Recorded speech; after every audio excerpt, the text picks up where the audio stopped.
सनीता ओझा ने बिलाखिर गोविंदा से तलाक की खबरों पर खामोशी तोड़ दी। अगर इस दुनिया में कोई ये सोचता है कि वो मुझे और गोविंदा को अलग करेगा तो वो सामने आए। उसके इस बयान को पूरा सुनने के लिए हमारे इस वीडियो को आखिर तक देखिएगा और हमारे इस अकाउंट को सब्सक्राइब कीजिएगा। सीनियर भारतीय अदाकार गोविंदा की अहलिया सनीता ने तलाक की खबरों पर लबकुशाई कर दी।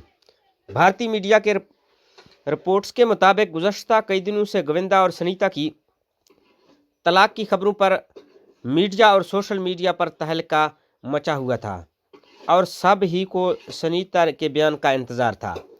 गोविंदा ने इस खबर की मीडिया वालों को बिजनेस करने का तरीका करार देते हुए उन्हें दरगुजर कर दिया था, जिसके बाद अब उनकी अहलिया ने बयान जारी कर दिया है। सनीता ने अलहदगी की इन खबरों को बेबुनियाद करार देते हुए कहा है कि हम दोनों को कोई अलग नहीं कर सकता। सनीता ने अलग रहने के बयान पर वजाहत देते हुए कहा, अलग रहने का मतलब ये नहीं है कि मैं और गोविंदा आपस में अलहदा हो रहे हैं।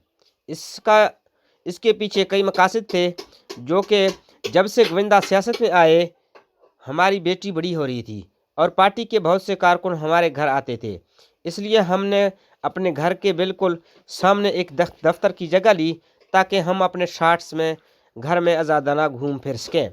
उन्होंने मज़ीद कहा कि अगर इस दुनिया में कोई ये सोचता है कि वो मुझे और गोविंदा को अलग कर सकता है तो वो आगे आए और कोशिश करे।